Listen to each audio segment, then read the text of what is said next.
When it comes to caring for animals, Jack Hanna is certainly a name that comes to mind. The retired zookeeper turns 76 today and is recognized for his entertaining appearances on The Tonight Show with Johnny Carson and on Late Night with David Letterman.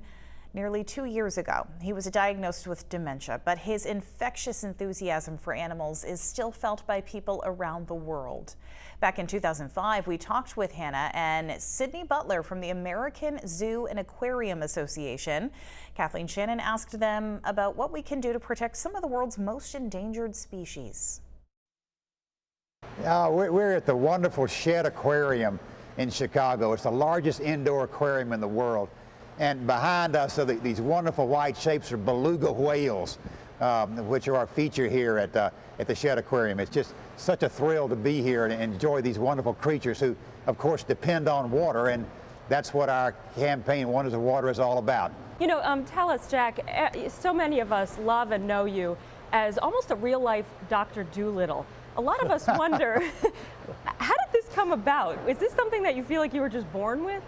And I always said when I was 15 I want to be a zookeeper someday, and I never wavered from that. So I became a zookeeper and then just kept on talking about animals, you know, which I love to do. And my dad taught me 3 words: hard work and enthusiasm. And that's what it takes in anything, whether it's building a zoo or aquarium or even this Wonders of Water campaign. It's going to take a lot of hard work to educate people what's happening to the waters of the world. I mean, we have a top 10 list of animals here the AZA does, like the green sea turtle, the bald eagle, the polar bear, penguins. These are all animals that are telling us that something's wrong. Now, I'm not putting like Sid said, saying all the bad things, because zoos and aquariums do such great positive things, and that's what we're trying to do here, is turn this situation around. But you have polar bears right now in the north, or toward the North Pole, Northwest Territory, that have hair samples. We know that these animals are now exhibiting both male and female traits. One of the species that you mentioned, the bald eagle, so many Americans are familiar with, would be horrified to find out that this is number 2 on your list. Right now. And right. One thing I wanted to ask you is that apparently the bald eagle is threatened by DDT, which is a pesticide. How many of these animals are endangered because of what humans are doing to the environment?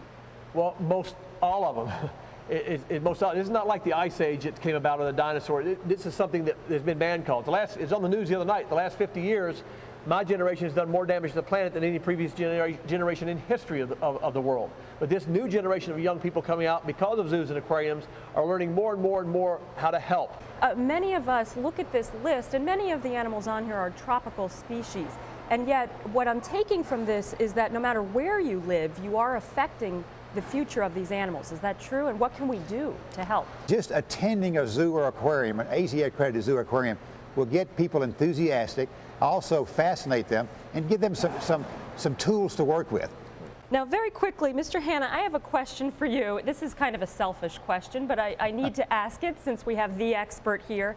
I have a real tough time with reptiles, in particular snakes. In fact, it's a phobia when it comes to snakes. What would be your recommendation? How can I learn to at least appreciate these animals? Well, what you have to remember is, you know, some people say, oh, snakes are dangerous. The word dangerous is really not fair to a lot of animals, because you know, that's the animal's defense. A rattlesnake has rattles, and a rattlesnake has venom. That's what God and Mother Nature gave that animal. The most dangerous animal is really man. But as far as snakes, what you all should do is find a zoological park near you, and they're there, the Bridgely Park, and go there and just quietly let someone explain to you about snakes, not let you touch them right at first, and understand what a snake is. We have a lot of people, the same as you at Columbus, and we have classes for them to get them over that fear, because I'll tell you, it's a real phobia. It's one of the greatest phobias in the world, and what we do is we pass that phobia down to our children, our children's children, so it just continues to go on. Of course, you know, the snake in the Bible, this whole thing just perpetuates, but snakes are good creatures. You know, I don't blame you for not maybe liking them, but they do provide a tremendous service to nature, and you can learn.